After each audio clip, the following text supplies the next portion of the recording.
I just tell the truth, and telling the truth is crazy in a world full of lies. If you mix brilliance with bravery, that we can ignite something. Even this conversation alone can ignite the people. The time is now to express and for people to believe in themselves. The time is now for it to be okay to be great. People in this world shun people for being great, for being a bright color, for standing out. But the time is now to be okay to be the greatest you. Hey guys, what's up? It's your girl Kelly. We're back with another video. If you guys are new to the channel, please hit that subscribe button. If you are into true crime stories, news, and politics, and so much more, then I would really appreciate it, guys. And if you are a returning listener or subscriber, thank you, as always, for being a friend. And please like the video if you like it. Interact with the channel. Let me know what you think of the topic in the comments down below. It really does help me out, and I thank everyone in advance for watching this video. So guys, I hope y'all are doing okay. I hope everyone is staying safe and sane. I mean, as we are sitting here on the brink of absolute and utter World War III, you know, war just breaking out in every which way. But New York City in particular has fallen, guys. We're going to be talking about it today. What's going on in that city? I mean, we can arguably say that any major U.S. city in this country has absolutely fallen. So let's get into it, y'all. Okay guys, let's start with this story, which has blown up. You may or may not have heard about it, but there was a fatal stabbing that happened in New York City that ultimately took the life of a left-wing activist. He's being called a poet by many of these outlets in their description of this man. I don't know. I don't know what that's about. Since when are those kinds of details, like people's hobbies, relevant to headline news stories in regards to criminal events leading up to their deaths? You got me. But this is what we're seeing, and it's really a tragic thing that happened to this man and to his girlfriend, who was actually present at the time of the stabbing and witnessed the entire thing happen. For many different reasons. Obviously, it's tragic, and just that the loss of life is always sad and just something that nobody wants to see happen to anybody. But it is, you know, one of those things with life that just happens. You know, like, we cannot stop anybody from doing harm to others. We cannot stop people from taking the lives of others. It's just a part of life. But in this case, it is particularly sad because this is a person who advocated for the type of person who would eventually take his life. So let's get into it. It says, New York left-wing activist poet stabbed to death at Brooklyn bus stop by unhinged stranger. So a stabbing took place early Monday morning in Brooklyn's Bedford neighborhood, claiming the life of poet and far-left activist Ryan Carson. The 32-year-old was walking down the sidewalk with his girlfriend when he was attacked by a stranger. A video emerged of the incident. It shows the couple sitting on a bench on the sidewalk when a man walks past them in a black hoodie. The man crosses the street, walks half a block down, then begins kicking over scooters in the street. The couple rise and walk in the same direction. When the man turns around and approaches the couple continue walking toward him. A confrontation ensues, wherein Carson puts up his hands and seems to attempt to dispel the tension. The man gets closer and Carson pushes him off. The surveillance footage cuts to after the stabbing, with Carson on the ground and his girlfriend standing by him. So I'm going to play this video just forewarning you guys. It is a little graphic. I don't know, this might be a censored version of it, but either way, you know, obviously it's going to be graphic because it shows moments before a man was killed. So let's get into it, just forewarning y'all.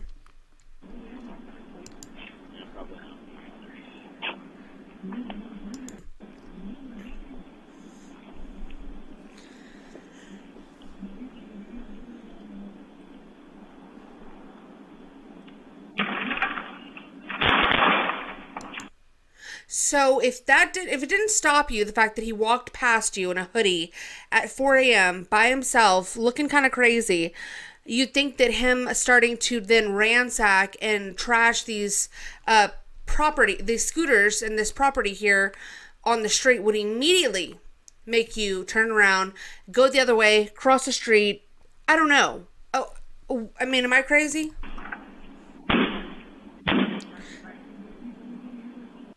So he calls out to him. The guy who ended up dead called out to him, said, hey, trying to get his attention. For what reason? Only God knows. What did you think? You were going to reason with this person? I'm just confused.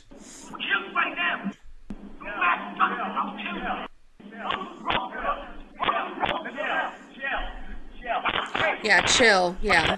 That's going to do a lot. Tell him to chill. Yeah. Oh, okay. All right.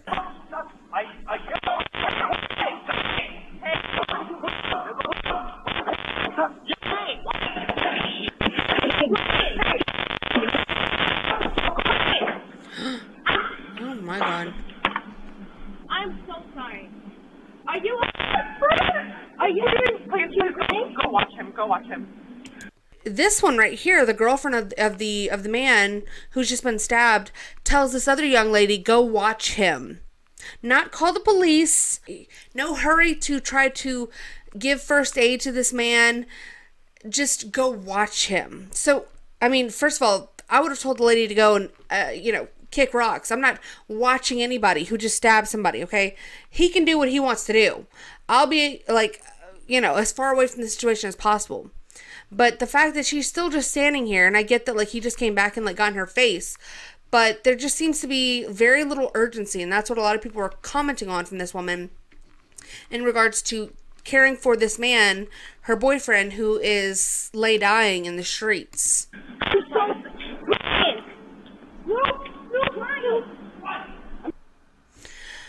So that is tragic. That is just a horrible situation.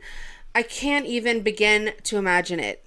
So Carson was a senior solid waste campaign director at the nonprofit New York Public Interest Research Group. He also advocated for safe injection sites across New York. Great. That's wonderful. I'm passionate. This was a quote from him. I'm passionate about safe injection facilities because I've seen family members become addicted to opioids prescribed for pain caused by their occupations, Carson said in 2021. I've lost friends and families to the opioid epidemic, including my best friend who died of a heroin overdose in 2016. So you'd think that you'd be an advocate more for, ending the opioid crisis rather than perpetuating it. Because that's all it does, to advocate for safe injection sites. I mean, my God, that is the most demented policy I think I've ever heard of.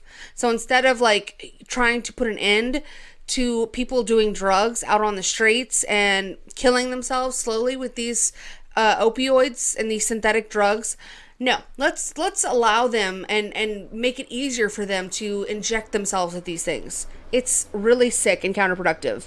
So in 2021, he and his team from No Overdose New York walked from the Big Apple to Buffalo, stopping in communities along the way to raise awareness about the opioid crisis. In Albany, he stood outside the state capitol and slammed then Governor Andrew Cuomo for failing to fulfill a promise he'd made to create overdose prevention centers.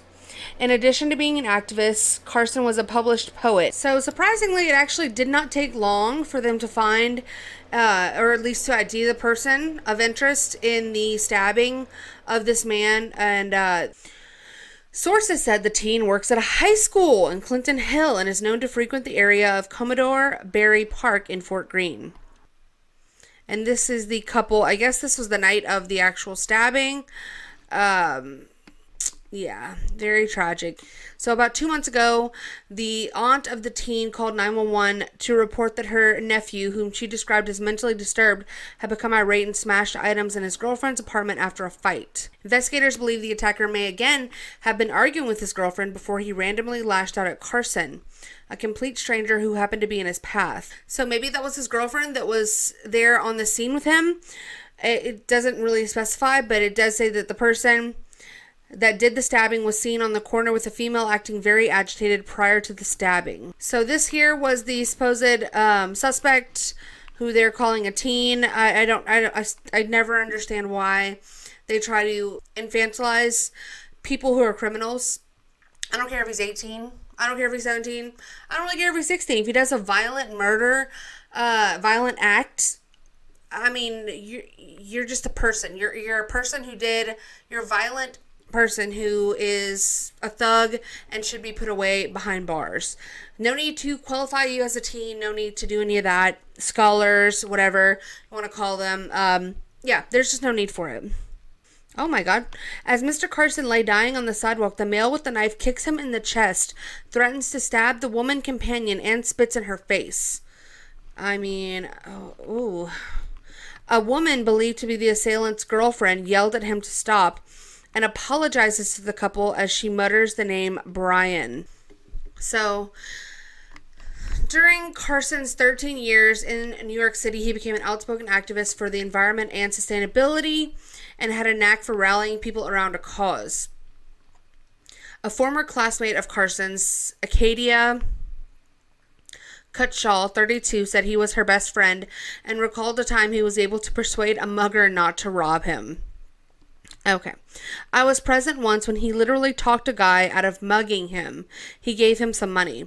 Well, that's not really persuading someone not to rob you. That's just handily giving over your money to the person who's actively robbing you.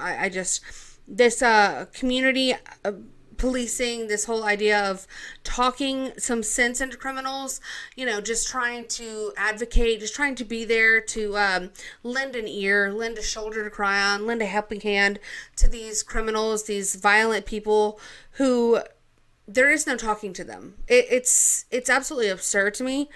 And I think that the fact that they're putting it like this way is very telling, because he was also trying to talk some sense into this man before he was then fatally stabbed in the chest in front of his girlfriend. Okay, there's no talking to them. This is very sad. I mean, nobody gets any joy out of seeing this. It's just ironic, and it's hopefully going to be somewhat of an example to people on the left who advocate for criminal justice reform and who advocate for letting people out of jail, defunding the police, bail reform, all of these policies that don't work, all of these policies that are only hurting people who are not criminals, innocent bystanders, people who just want to live their lives and pay their bills, take care of their families, and follow the laws, pay their taxes, do all of this.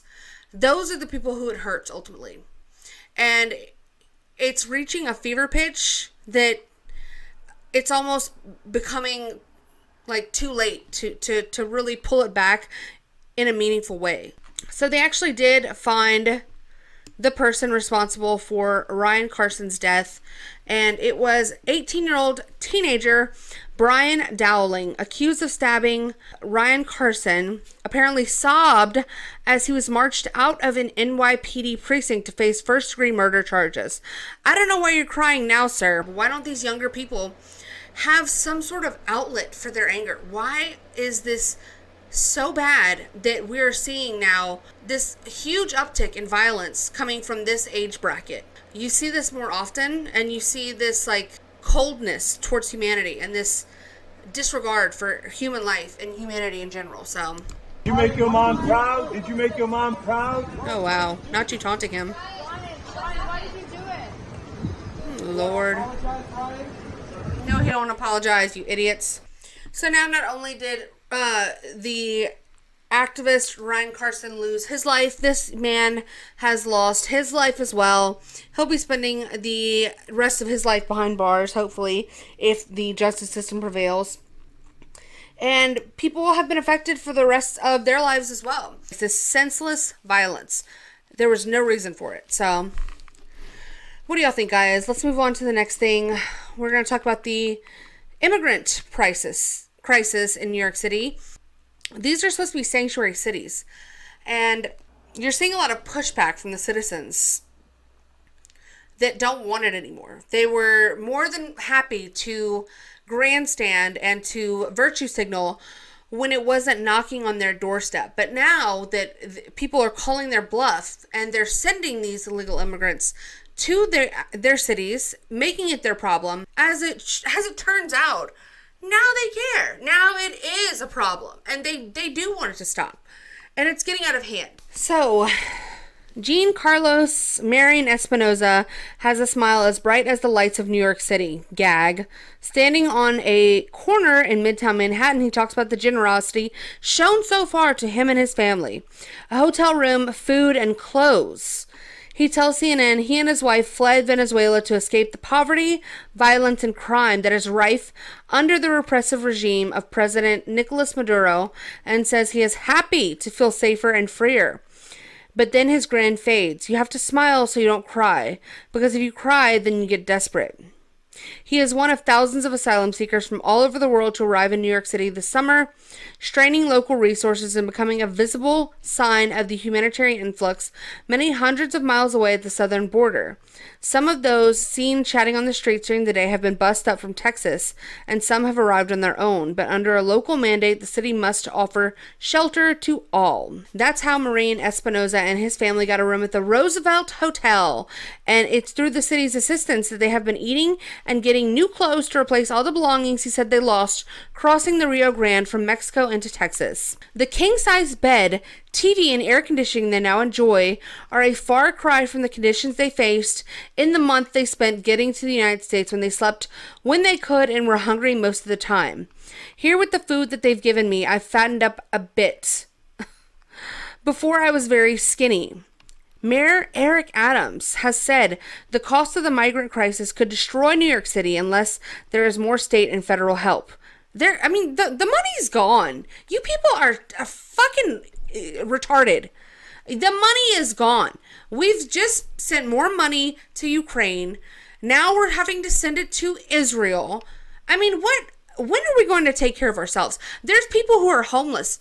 There's veterans who are homeless. There's American citizens who are getting stabbed on the streets of New York City. They're not safe in their own cities. Okay? What about all of our homeless? This topic infuriates me more than anything. I mean, this really gets me going. I'm trying to stay calm because I'm so frustrated. I'm so tired of this, but it's really, really hard. So what this illegal immigrant who is now feeding off of the backs of New York City taxpayers, okay, instead of their cities and their needs and their communities being taken care of, now they're feeding and clothing and housing this illegal immigrant who is not an actual asylum seeker, I would argue. I don't care if you're from Venezuela. Yeah, Venezuela sucks, but you're still an economic migrant. You're not an asylum seeker, okay? And what he wants most is a job, okay? He wants to take a job from a New York City resident, a citizen of this country, so he can feed his family and still be housed in the Roosevelt Hotel, okay? So some details on the cost, okay, of these quote-unquote asylum seekers, who majority of them are not. Let's stop calling them that. Let's just tell the truth here. But according to this person, this fiscal year, we expect to spend almost $5 billion. Just to put that in perspective, that's almost the budget of the sanitation department, the parks department, and the fire department combined. Okay? So instead of funding 3 departments that operate within New York City, sanitation, parks, and fire, they're spending that money for those departments' budgets on illegal immigrants who shouldn't even be in the country. This is clown world, people. Kathy Hochul, okay?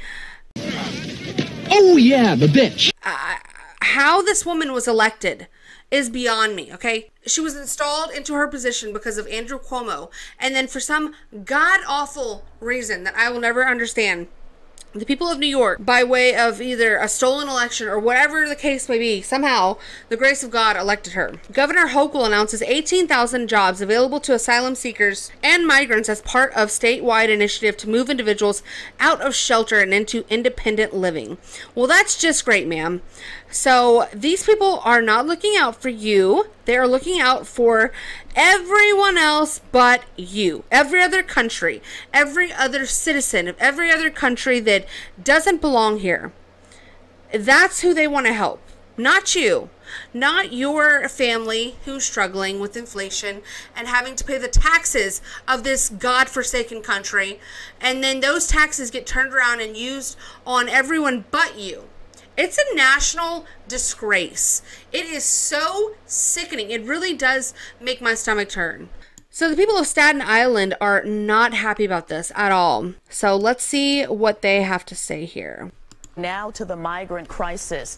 The shelter crisis is still causing controversy on Staten Island, and Mayor Adams is painting a dire picture of the city if asylum seekers continue to arrive here. Fox 5's Briella Tomasetti, she joins us now from outside the Roosevelt Intake Center, formerly known as the Roosevelt Hotel in Midtown, with those details. Good morning, Briella. Yeah, Tashani, fear, anger, compassion, those are just some of the emotions now reaching new highs, especially in parts of the city that are housing asylum seekers. Mayor Adams repeatedly warned New Yorkers this could be coming to a neighborhood near you, and now he says the migrant crisis has created a $12 billion budget deficit. We are to treat these neighbors with the same compassion that we would wish to be shown if we were in their shoes. We do not care. Welcoming words were drowned One out day by we will be. hecklers outside the former St. John Villa Academy on Staten Island. You all should be ashamed of yourselves! But the borough's faith leaders spoke through the yelling even as tensions reached a boiling point. They held a news conference to counter the protests that continue to pop up in front of the shuttered Catholic school, which has been housing dozens of migrants since last month. Some neighbors, though, say they won't back down until the city closes the shelter. And we're not saying that anybody is bad. This is not about race.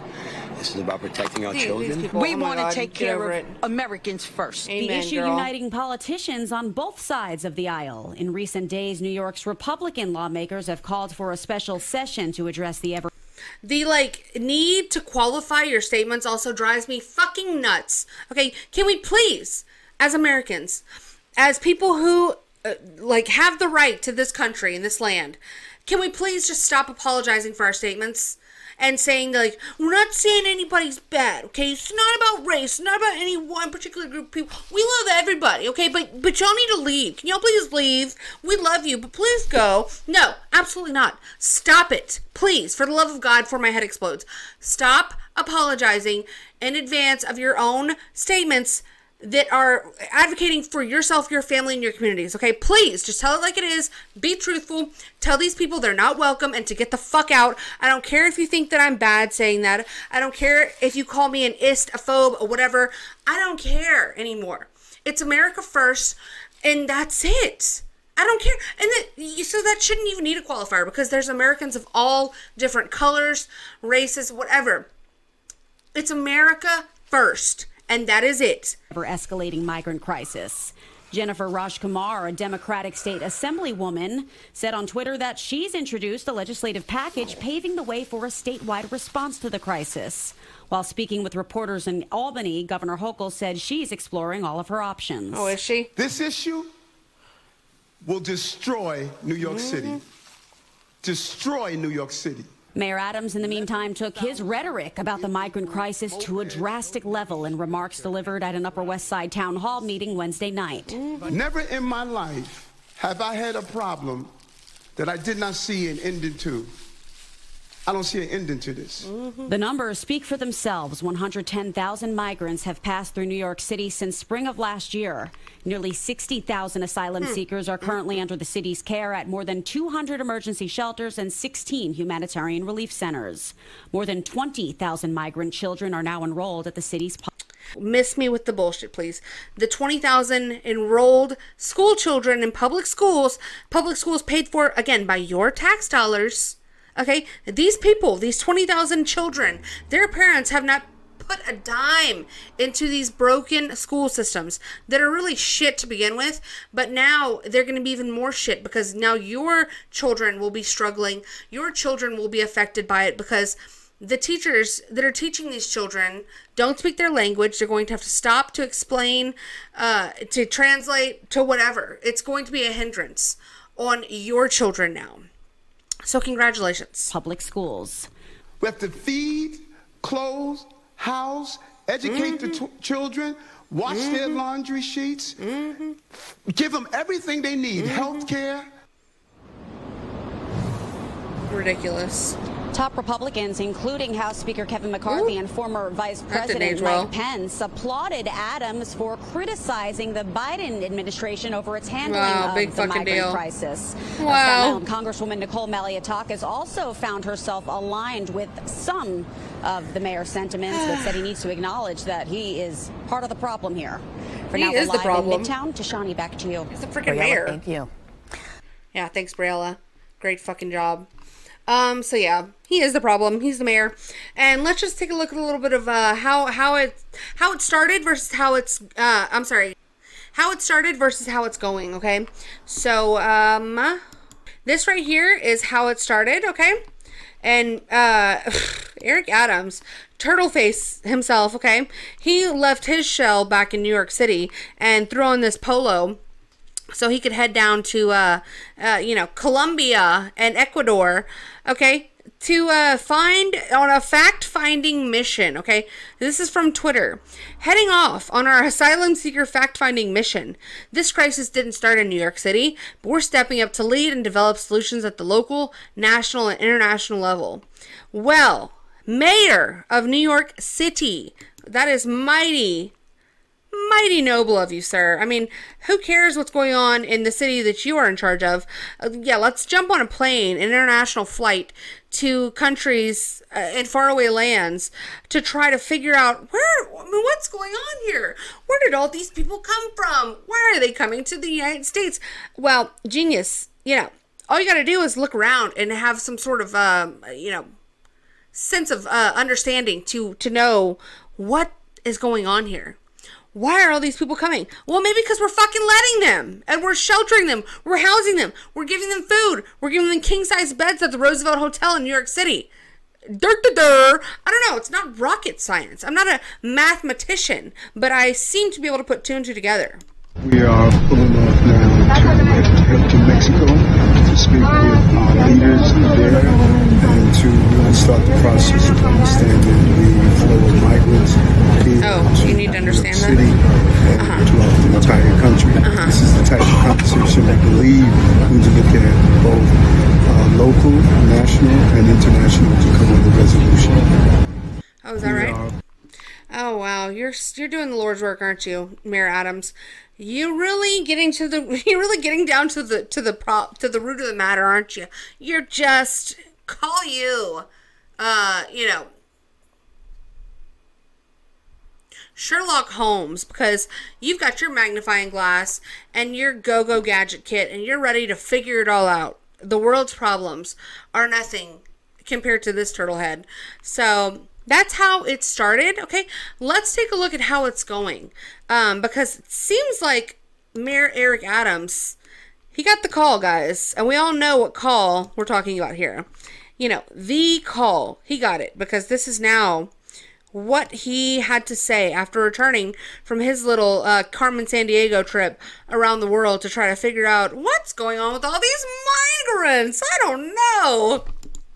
We believe the borders should remain open. Oh, really? It's the official position of the city, but we have made it clear there should be a decompression strategy that we could properly deal with the volumes that's coming into our city.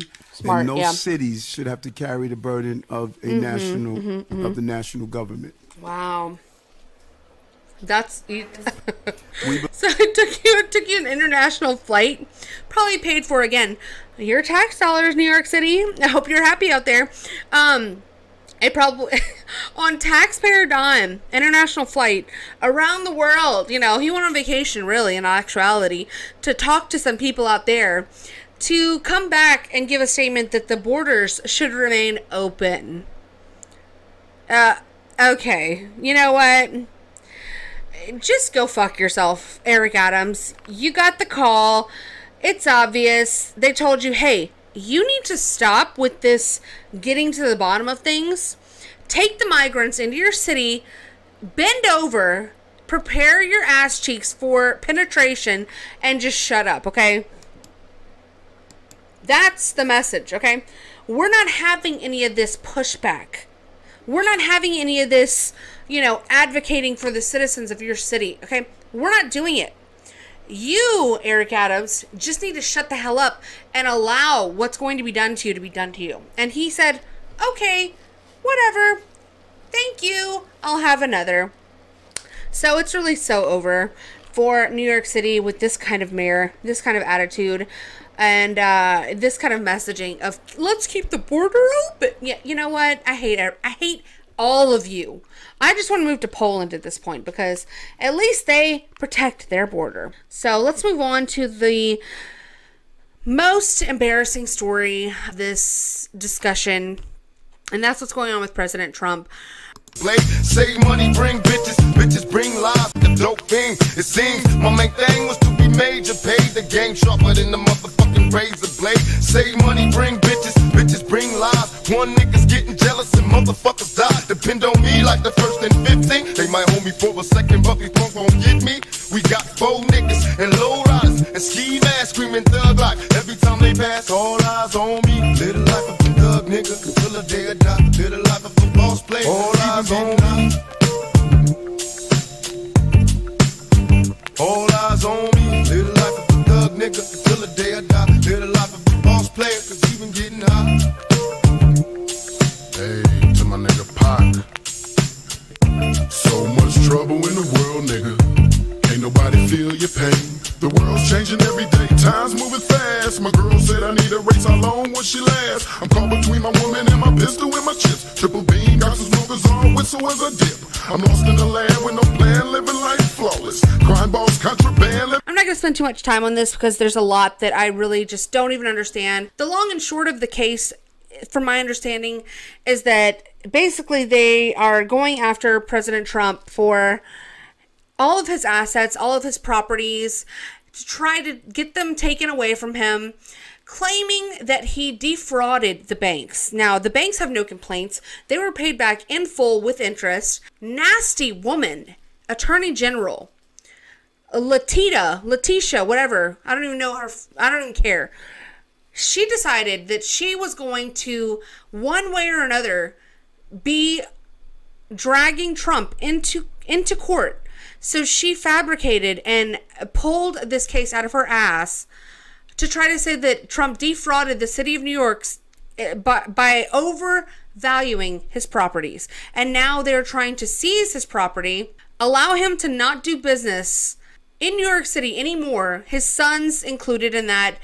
The Trump organization not allowed to operate within New York, and they're trying to ruin his life from a different angle. This is all this is. This is more just persecution of the president, Donald Trump, trying to get him to stop what he's doing, his populist movement, trying to squash it, trying to eliminate him from public life, and just to get him to sit his ass down somewhere and shut the hell up and stop getting everybody all riled up and, fighting back against the swamp. And they'll try anything that they have in their arsenal, including this sick little man here, the judge. Okay. Judge Engoron has ordered that Trump and members of his family must disclose all entities they own to a court monitor. The court monitor is Bill Clinton appointed former Judge Barbara Jones. New York AG Letitia James and Judge Engoron were able to work together and completely take control over the assets of Donald Trump and his 2 sons for a simple civil infraction when he doesn't even get a day in court or present a defense. This is the worst case of injustice we've witnessed in this country. If they do this to a former president and his family, imagine what they'll do to you. And that is what should be sticking with all of us. That is the question of the day. This is basically what they did to Alex Jones, is how they're handling this case with Donald Trump. So that was kind of like the test case that they did with Alex Jones, where basically a judge, before even hearing the case, just by reading the facts presented by the Attorney General, made a judgment of his own opinion against President Trump. And so now all they're doing is trying to decide how much they're going to punish him, how much the fines of this case will be, how much money they can squeeze out of him, the same way they did with Alex Jones. I mean, it's a travesty is not even the right word. This is despicable. This is, I mean, this just really strips all sense of patriotism almost from my body. I mean, it's like I said, I'm no longer a patriot towards our government. I haven't been in a long time. It's the people of this country, the good people that share in the American spirit. Those are the people that I'm patriotic towards. Those are the ideas that I'm patriotic towards. But when you have institutions like this, when you have corrupt attorney generals, judges, people within the government that seek to destroy you, seek to destroy Donald Trump, who is the front runner for becoming the next president. They stole an election already. I mean, they have been robbing the people of this country blind for decades, okay? They have been stealing this country for decades. And they're doing it so blatantly in everyone's faces. And it's for shock and awe. It is for the purpose of getting everybody to sit down, shut up, get in the pod, eat the bugs, and eventually that's what they're going to try to do if we do not unite against this. And it has to be a unification of all people from all walks of life, across all parties, across all ideologies, who love freedom and who don't want to see their government run over them and tell them how they can live their lives, and tell them that what's up is down, what's right is wrong, and not to believe your very own lying eyes. This is a continuation of the single greatest witch hunt of all time. We have a rogue judge who rules that properties are worth a tiny fraction, 1/100th, a tiny fraction of what they actually are. We have a racist attorney general who's a horror show, who ran on the basis that she was going to get Trump before she even knew anything about me. She is a horror show. She used this to run for governor. She failed in her attempt to run for governor. She had virtually no polling. She came back and she said, well, now I'll go back to get Trump again. Oh, Lord. And this is what we have. It's a scam. It's a sham. Scam, sham, you bam, know, my wham. financial statements are phenomenal. They're the best. Actually less in terms of the numbers used than the actual net worth. The actual net worth is substantially more. No bank was affected. No bank was hurt. They don't even know why they have to be involved. And they've so testified. They can't believe that they're involved because they were paid back on time. There were no defaults. There were no problems. And it was like a perfect client. In the meantime, people are being murdered all over the sidewalks of New York. There was no victim here. The banks were represented by the best, biggest, most prestigious law firms in the state of New York, actually in the country. Some of the biggest and best law firms. In all cases, the biggest and best law firms. That's who represented them. The banks got back their money. Again, there was never a default. There was never a problem. Everything was perfect. There was no crime. The crime is against me because we have a corrupt district attorney, but we have a corrupt attorney general, and it all comes down from the DOJ. They're totally coordinated this in Washington because I'm the leading candidate. I'm leading Biden by 10 points. Facts. And I'm leading the Republicans by 50 and 60 points. That's pretty much, they say, over. I never accept that, but they say it's over. He really was the perfect client. I mean, my God. What a disgrace this country has come to. We're the laughingstock, guys. We are. We have a poopy pants retard for a president, you know, and I use that term lightly, guys, as we all know. I don't consider him to be the president. Seriously, I mean, come on. Who are we kidding? So they're claiming that Donald Trump reaped over $100 million through fraud, and Letitia James is seeking $250 million in fines, a permanent ban against Trump and his sons, Donald Jr. and Eric, from running businesses in New York, and a 5-year commercial real estate ban against Trump and the Trump Organization. So just as there is massive amounts of illegal immigrants pouring into New York City, draining their resources, creating chaos, and wreaking havoc. Okay, the crime levels are escalating to a point that New York City hasn't seen in a very long time, are causing so much destruction and chaos and harm to the citizens there. As all of this is happening simultaneously, what is the New York State Attorney General in the process of doing? Going after Donald Trump. If you don't see through this, and if you don't see this as a huge issue, and something that could potentially be happening to you in a very short period of time, if you step out of line, if you don't do exactly what it is they want you to do, if you think that this problem cannot come knocking on your doorstep eventually, you are sadly mistaken and you are delusional if you don't see a problem in this. If you are a person who is celebrating this, then I have newsflash for you. The propaganda, it's working on you. The brainwashing, it's been accomplished with you. You are a sheep. You are a go along, get along type of person, and you need to wake the fuck up and get a hold of yourself. And really start to think critically and understand what is happening and what will continue to happen and what eventually will be the future of this country, of you, of your family, of your children, your future grandchildren, if this doesn't stop. And the world's only getting scarier, okay? We're only getting further and further into the mess.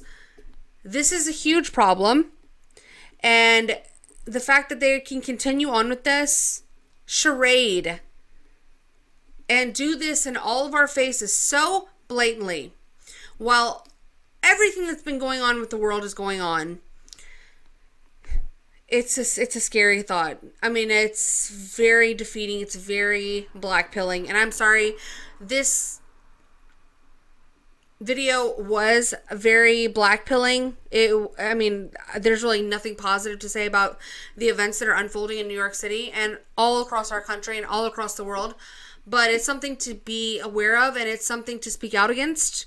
And if we don't collectively come together and start speaking out, it doesn't matter who you disagree with or who you agree with or who's right, who's wrong, then we're all screwed, okay? We're all going to go down on the same sinking ship. So that's just my thoughts on it, though, guys. I would love to know what your thoughts are. Please let me know in the comments down below, and like the video if you liked it. Guess if there's anything to even like about it, I don't know. But I thank you guys, I really do, for, you know, just hearing me out and for watching my videos.